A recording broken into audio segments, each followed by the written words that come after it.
A graça e a paz de nosso Senhor Jesus Cristo seja conosco.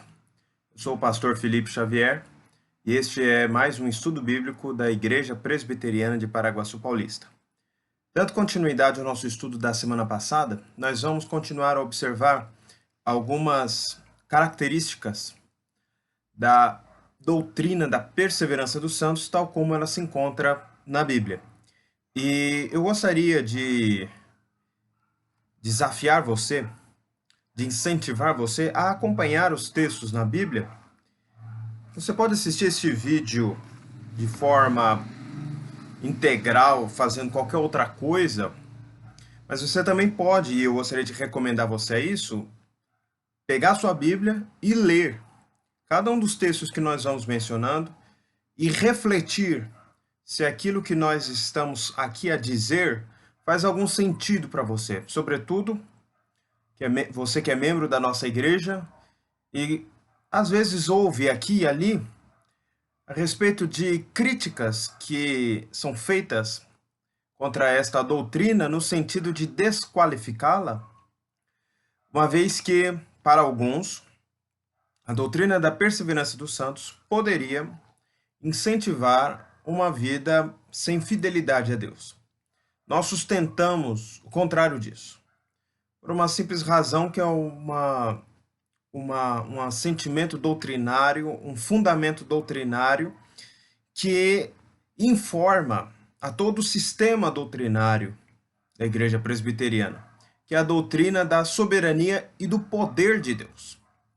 Quando nós declaramos que o crente permanece salvo, nós estamos muito mais confiando no poder de Deus do que simplesmente declarando ou omitindo qualquer elemento característico da natureza humana. Nós não estamos a falar do homem propriamente quando declaramos a respeito da perseverança dos santos.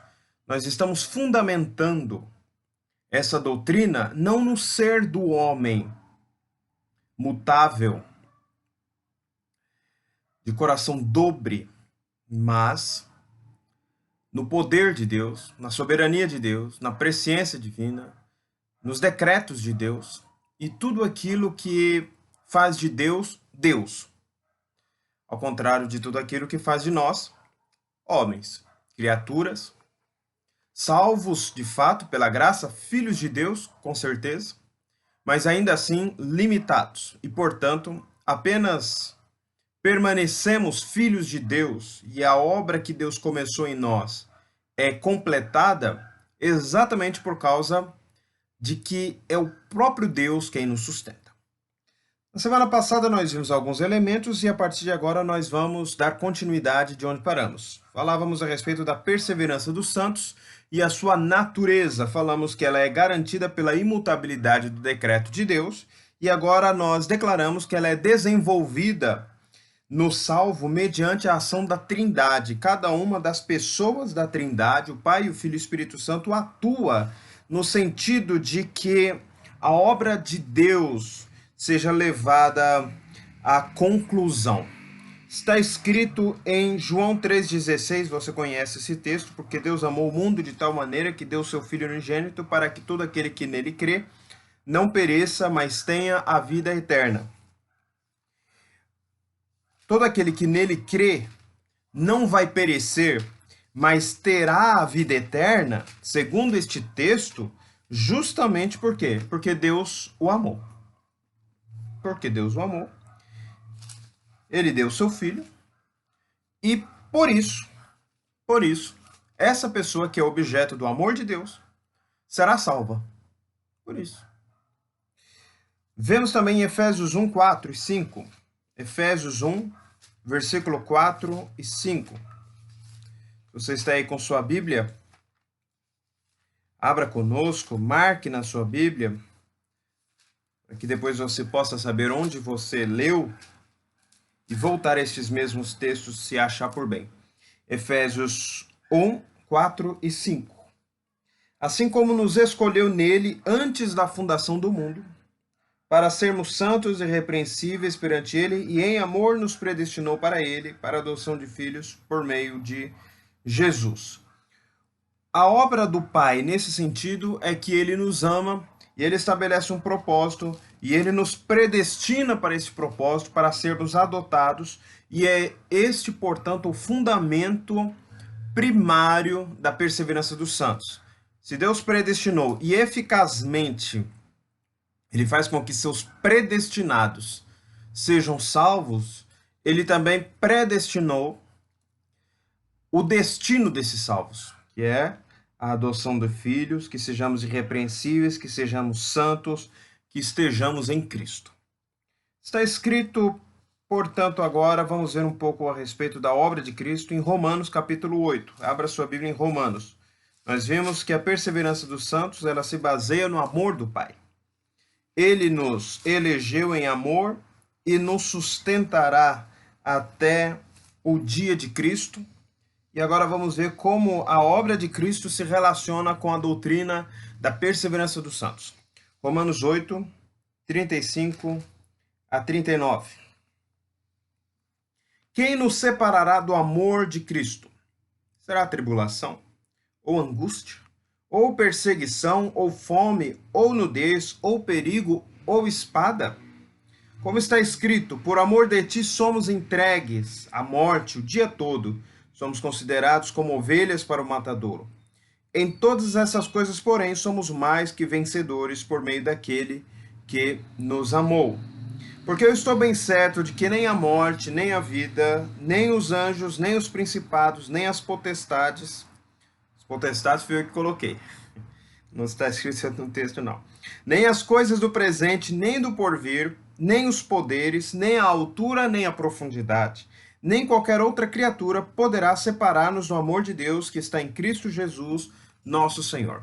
Por que nenhuma dessas coisas pode nos separar do amor de Deus? Porque estamos em Cristo Jesus, nosso Senhor. A convicção do apóstolo Paulo é que até o dia de sua morte, nada poderá afastá-lo de Deus. Por quê? Por causa da obra de Cristo. Cristo nos salvou. E se ele nos salvou, ele é a sua obra é a base da sua permanência em Deus. De modo que, se a obra de Cristo não pode ser revogada, de tal maneira também nós não poderemos nos afastar dele, porque, talvez falando num português mais claro possível, porque depende dele. E ele não vai voltar atrás. Se dependesse de nós, profundidade, altura, perseguição, espada, poderia nos separar do amor de Deus. Mas não depende de nós. Por isso o apóstolo Paulo está certo. Por isso ele está firme na sua convicção. Porque ele sabe que não depende dele. Se dependesse de nós, meus irmãos, quantas vezes nós já teríamos desviado, ido por caminhos tortos, afastado-nos de Deus por causa das nossas fraquezas, e às vezes a gente olha para trás, diante de todas as lutas e tribulações que nós já vivemos, e nós até nos perguntamos, nossa, como é que eu permaneci fiel? Diante de tanta dificuldade, diante de tanta luta, diante de tantos temores, por quê? Porque Deus nos predestinou e, portanto, o seu decreto nos garante isso, porque a obra de Cristo é suficiente, é eficaz, ela é final, ela é definitiva, ela não volta atrás, e uma vez realizada, ela cumprirá todo o seu propósito. Os irmãos podem ouvir que hoje o nosso vídeo está com a captação de diversos sons. Eu não sei o que aconteceu, mas depois da quarentena começar, depois do confinamento, parece-me que eu estou morando num cruzamento de duas avenidas. As ruas ficaram extremamente movimentadas e barulhentas. E ainda parece que matilhas e matilhas têm inundado as ruas. Acaba trazendo algum transtorno, porque o nosso cachorro, a nossa cachorra, quer latir para os cachorros da rua. E alguns cachorros são impertinentes e vêm fazer aquilo que poderiam fazer em suas próprias casas, no portão da nossa casa. E aí o que acontece? A cachorra não para de latir. E parece que nesse horário em especial ela late com maior entusiasmo. Então, perdoe-nos o barulho. A cachorra é muito útil, ela é uma boa companhia, ela nos avisa, ela eventualmente pode amedrontar alguns bandidos, porque é um cachorro grande. Ela é muito útil. Então, o latido é um pequeno preço, né, para termos esta cachorra que a gente entende que os animais são objeto do nosso cuidado. Deus nos mandou cuidar dos animais quando criou o homem e o colocou no jardim do Éden. Hebreus 7:25 está escrito: por isso também pode salvar totalmente os que por ele se chegam a Deus, vivendo sempre para interceder por eles. A intercessão de Jesus faz com que permaneçamos fiéis. Eu li Hebreus 7:25, Hebreus 9:12-15. Não por meio de sangue de bodes e de bezerros, mas pelo seu próprio sangue, entrou no Santo dos Santos uma vez por todas, tendo obtido eterna redenção. Portanto, se o sangue de bodes e de touros e a cinza de uma novilha aspergidos sobre os contaminados os santificam quanto à purificação da carne, muito mais o sangue de Cristo, que pelo Espírito eterno a si mesmo se ofereceu sem mácula a Deus, purificará nossa consciência de obras mortas para vivermos ao Deus vivo. Por isso mesmo ele é o mediador da nova aliança, a fim de que intervindo a morte para a remissão das transgressões que havia sob a primeira aliança, recebam a promessa da eterna herança daqueles que têm sido chamados. No capítulo 10, versículos 10-14, vou ler todos esses textos e vou dizer qual que é a lógica disso. Hebreus 10, versículos 10 e 14. Nessa vontade é que temos sido santificados, mediante a oferta do corpo de Jesus Cristo uma vez por todas. 14. Porque com uma única oferta aperfeiçoou para sempre quantos estão sendo santificados. Qual a ideia aqui, meus irmãos? O Jesus morreu por nós, quitou a nossa dívida que tínhamos diante de Deus, levou as nossas culpas sobre si, não remanescendo agora qualquer culpa contra nós, rasgando o escrito da dívida que pesava contra nós. Ou ele rasgou, ou ele não rasgou. Porque se ele rasgou, ninguém mais pode cobrar. Agora, se ele não rasgou, então a sua obra é ineficaz. E nós todos admitimos que a obra dele é eficaz. Sendo a obra dele eficaz, e rasgando ele a dívida, e fazendo o sacrifício de uma vez por todas, pelos salvos, pelos predestinados, pelos que creem, pelos que são justificados, não tem como esse escrito se recompor. Não tem como esse pecado ressurgir. Por quê? Porque Cristo levou, ele já sofreu pelo nosso pecado e nós somos justificados quando cremos, nos termos de Romanos, capítulo 5, versículo 1 e os demais versículos. Ele já é o nosso mediador, ele é o mediador da nova aliança, ele levou sobre si os nossos pecados, acabou. Não tem como sermos condenados novamente por pecados que ele levou. Ou o apóstolo Paulo estava errado, ou ele não levou, ou não fomos justificados quando cremos. É essa que é a questão. Por que que uma pessoa que é salva, ela não pode perder a salvação? Porque é da natureza da salvação a extinção da culpa. Para usar aqui um termo que existe no mundo jurídico. A extinção da punibilidade. Se fôssemos considerar isso dentro dos nossos fóruns em processos criminais, quando o juiz reconhece que houve a prescrição ou que a penalidade, a pena foi cumprida, ele extingue, acabou aquele processo, a punibilidade foi extinta. Não existe mais o que punir. É essa que é a questão. Mal comparando, naturalmente. Se não existe mais o que punir, porque o pecado já foi punido, como que nós agora sofreremos o mesmo pecado, a condenação se Jesus já a levou. Ah, mas Jesus pode não ter levado. Então, quando nós cremos, o que aconteceu quando nós somos declarados justos? Ou a declaração da justificação é de uma vez por todas, ou ela não é. Ou ela não existe. Ou ela é um ato inexistente de Deus. Ou ela é um ato precário que depende da observância de condições. Agora eu pergunto, em algum momento nas Escrituras, isso é ensinado?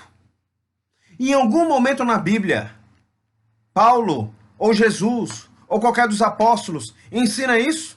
Vocês estão justificados, seus pecados foram perdoados, mas pode ser que eles não sejam mesmo perdoados. Pode ser, eles estão perdoados, mas pode ser que eles não fiquem perdoados. Eu extingo contra você o meu processo que havia contra você, a minha ira que foi afastada. Mas pode ser que eu volte com ela novamente. Não existe isso nas Escrituras. O ato da justificação é um ato que acontece de uma vez por todas. Isto é coerente com o sistema de todo o ensino da Bíblia. Agora, se não bastasse que o decreto de Deus é irretratável, irrevogável e mesmo arminiano, agora eu vou até abrir um parêntese. Quem que leva a ideia do arminiano até as últimas consequências? Um grupo chamado de teístas abertos. É o teísmo aberto. O que é o teísmo aberto? Ele diz o seguinte: para que o homem tenha livre-arbítrio, Deus não pode conhecer o futuro. O que essa doutrina fez? Matou totalmente, não a própria soberania de Deus, mas o próprio conceito de Deus. E divinizou o homem. É isso que faz. O arminianismo leva a isso. De que modo? Se Deus decretou, ou se ele enxergou que a pessoa escolheria ser salva, então quer dizer que essa pessoa não pode escolher outra coisa. Afinal de contas, Deus já enxergou. Então, para esses, Deus dá a salvação. Por quê? Porque Deus não vai dar a salvação a título precário. Ele não vai dar para depois desdar. Então ele dá. Depois ele tomar de volta. Desdar não existe. O que acontece? Para que o homem seja efetivamente livre, Deus não pode conhecer o futuro. Então o máximo que Deus tem é uma expectativa. É o teísmo aberto. É dizer que o Deus se curva totalmente à vontade do homem. E que na última consequência, em última instância, o homem depende de si mesmo para ser salvo. Porque a obra de Cristo, ela é insuficiente para salvar. É isso que essa doutrina diz. É isso que é levar o arminianismo às suas últimas consequências. Se o calvinismo é acusado de matar a liberdade do homem, o arminianismo deve ser acusado de matar a soberania divina. Sim. Agora, qual é a grande questão? É harmonizar a causa secundária com a causa primária e dizer que este homem, em razão dessa causa primária, ele permanecerá e quererá, ele vai querer permanecer, ser salvo. Por quê? Porque Deus mudou o seu coração. Deus mudou a sua natureza. Terceiro lugar, nós falamos do Pai, nós falamos do Filho, agora nós falamos do Espírito Santo. Está escrito em 1 João capítulo 3, versículo 9. 1 João capítulo 3, versículo 9. 1 João 3, 9. Todo aquele que é nascido de Deus não vive na prática do pecado. Olha o que aconteceu. Mudou a natureza. Pois o que permanece nele é a divina semente. Ora, esse não pode viver pecando porque é nascido de Deus. Ou seja, ele não pode viver pecando, ele não pode perder a salvação, ele não pode se desviar completamente. Ele peca, mas ele volta. Ele peca, mas ele se entristece. Ele peca, mas ele se revolta consigo mesmo. Ele faz igual o apóstolo Paulo. Eu não entendo mais minha maneira de agir, porque o que eu quero fazer eu não faço, mas o mal que eu não quero, este eu faço. Essa é a expectativa do crente. Por quê? Porque ele tem uma nova natureza, o Espírito Santo transformou. Mas também está escrito em João capítulo 14, versículos 16 a 17. João capítulo 14, versículos 16 a 17.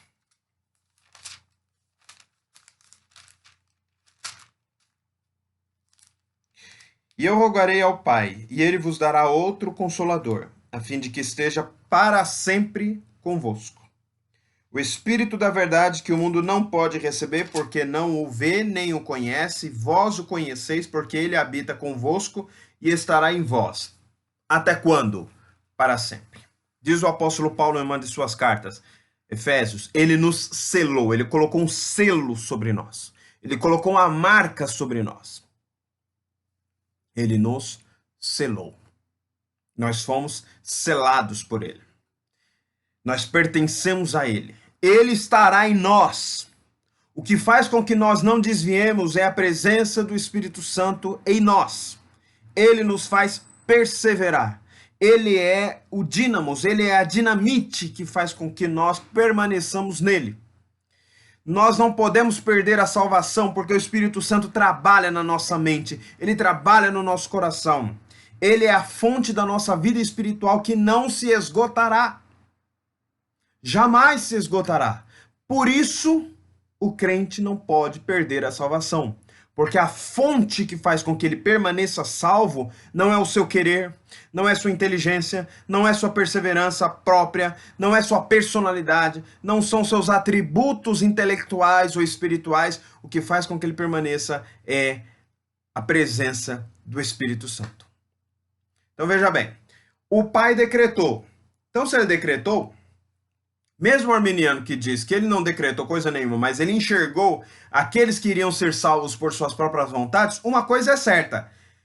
Entre os arminianos e os calvinistas, fora o teísmo aberto. Mas entre arminianos e calvinistas, com todo respeito aos arminianos, nós os consideramos crentes em Cristo, nós sabemos que estaremos juntos no céu, nós sabemos que estaremos juntos na vida eterna. Naquele dia nós não vamos ter mais discordância, mas hoje nós temos. Então o que acontece? Os arminianos e os calvinistas, um baseado no decreto de Deus e o outro baseado na decisão humana, uma coisa é certa. Nós concordamos que Deus já viu quem será salvo. Deus conhece quem será salvo. Deus já viu o último dia quando ele estará chamando cada um pelo nome, dizendo, foste fiel no pouco, sobre o muito te colocarei. Nós concordamos. Então a verdade é que eles vão perseverar. Seja baseado na presciência de Deus, seja baseado no decreto soberano de Deus, uma coisa é certa. Os que vão perseverar são conhecidos por Deus. O que isso quer dizer? Quer dizer que estes, embora baseado na sua própria vontade, uma vez que Deus já ouviu, eles serão finalmente salvos. Eles irão perseverar até o fim. Ou seja, há um grupo baseado, seja para o arminiano na presciência, para nós no decreto, essa pessoa vai ser salva.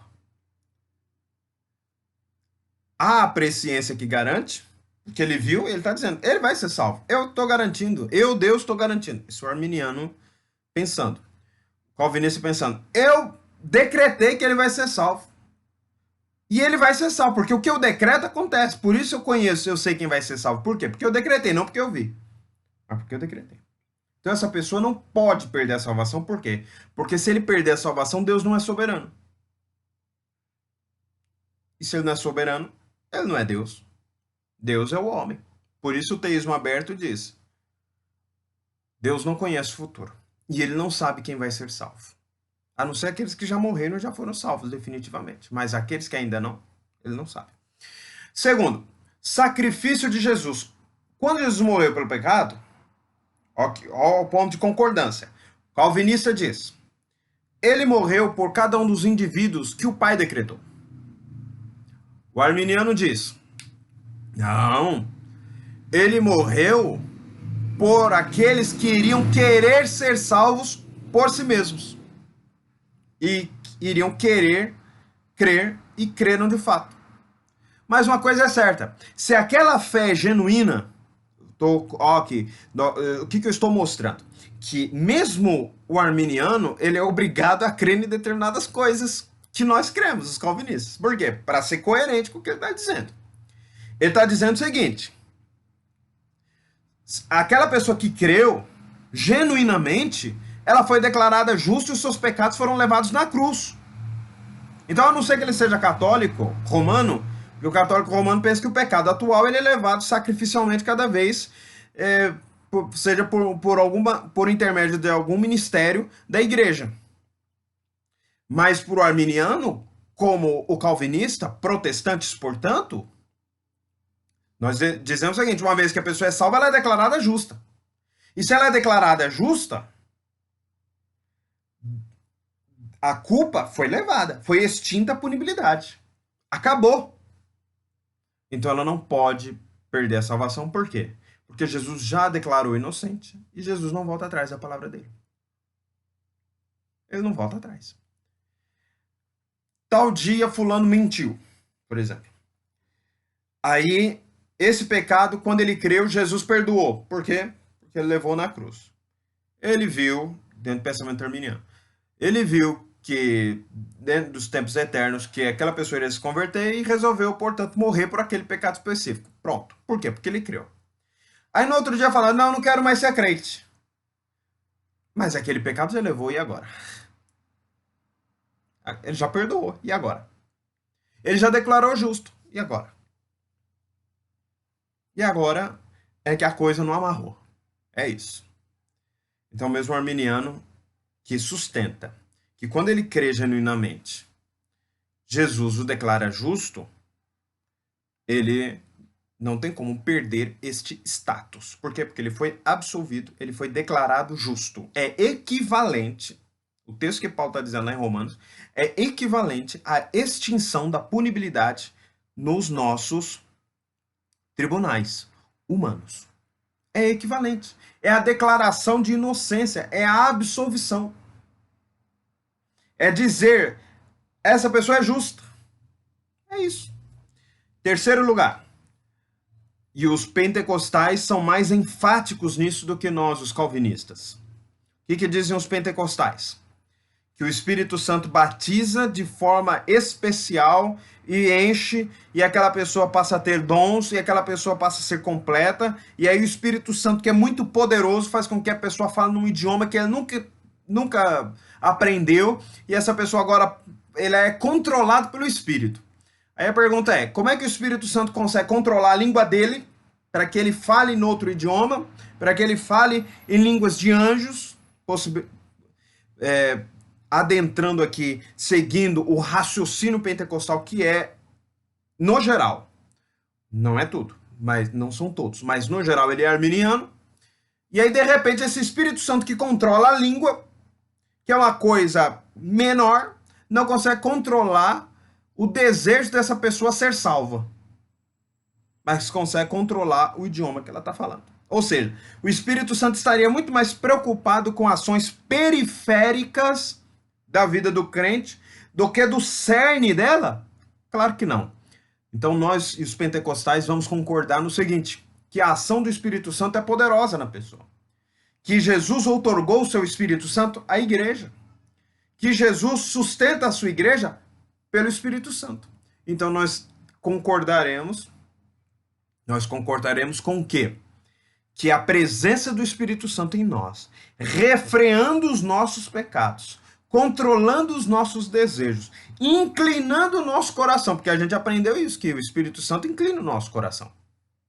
Então, a nossa certeza é que esse Espírito Santo conduzirá a nossa vida em triunfo, garantindo que no último dia, no dia final, no dia do juízo, nós estejamos em pé na presença de Deus, recebendo o galardão.